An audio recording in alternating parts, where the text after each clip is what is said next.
We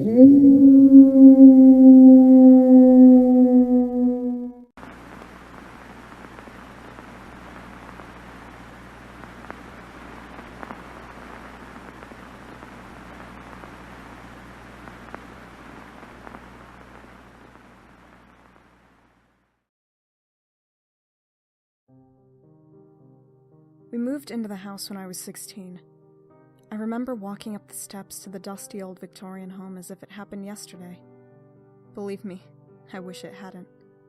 I wish I had told my parents of the weird feeling and got around that godforsaken place. I should have told them that the hairs on the back of my neck stood up the second I passed the threshold and stepped into the grand entryway. This is my story. I wandered up the winding spiral staircase, glancing in every direction as though not to miss one detail of the house. Something isn't right here. I will find out what it is. At the landing of the stairs, there's a small hallway, and at one end there are 2 doors. I open one to find the master bedroom. In the center of the room, there's a large bed covered with a thick white sheet to keep the moths away from the delicate cloth. The space is also occupied by a dresser and a nightstand in the same condition, and the bathroom is at the far corner. My mother follows suit, brushing past me and into the large room. She yanks the sheet off of the bed, releasing a plume of blinding dust. We both delve into hysterical coughing fits until the cloud dies down. She does the same with the other furniture, and once all the dust is settled, she turns to me. "It's beautiful, isn't it?" I nod in silence and glance around the room once more. "Your room is the next door." She smiles. I turn and walk out of the room into the door right next to hers. Throwing it open, I walk into the room, only a tiny bit smaller than the master, yet much more furniture. A bed, nightstand, desk, dresser, and a wardrobe. Cluttered compared to my mother's room, but still roomy. I pull the sheets off everything, the natural light streaming in from 2 windows, making the dust glitter and swirl before it all drifts down once more. The dark wood and wrought iron style giving the room a cozy feeling. Maybe this place isn't so bad, I mumble to myself. It takes a few hours, but we finally unload the U-Haul and get everything inside after cleaning up all the dust, and another few hours of putting everything in its place. My mother and I stand back and admire our work in the living room.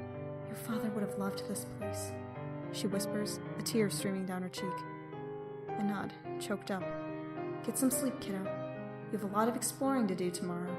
She knows I'm a curious person, and with our new house being backed by nothing but woods and uninhabited land, I will have my hands full. I'm jerked awake, pulled from my peaceful, happy dream. "Shit!"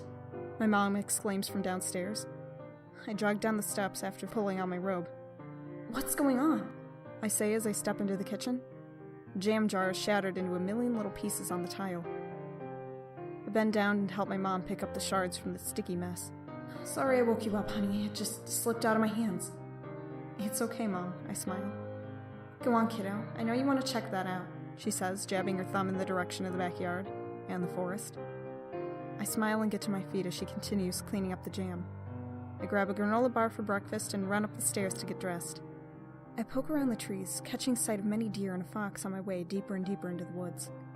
I scan the area in front of me, choosing a good path. Something catches my eye.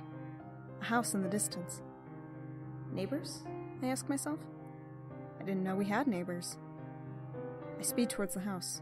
Why didn't the realtor tell us we had neighbors? I get about halfway to the clearing the house rests in when I notice. We don't have neighbors. The house is abandoned. Our house is old, but this one is obviously older. The roof is dilapidated, the walls are caving in, and there are many small trees poking in through the empty doorframe. Perfect. I jog up to the porch and slip into the house, carefully making my way through the halls, making sure I don't step on any loose spots or holes. I explore all the first floor and the second, until I see a small hole in the ceiling, leading up to the attic. I jump up and pull down the flight of stairs. By this time it's dusk, and less light is coming in through the broken, empty window frames, and that was my only source of light. One part of me tells me to turn back, go home. Mom has dinner waiting. The other part of me urges me forward, urging me to take the risk. I do. I climb up the stairs and into the attic. The darkness covers me like a shroud, and I shiver from the sudden cold. "Stop," I tell myself. "This is enough. Go home." I turn to make my way out of the house, but I can't find the trapdoor out of the attic. "Hello, girl," a voice coos.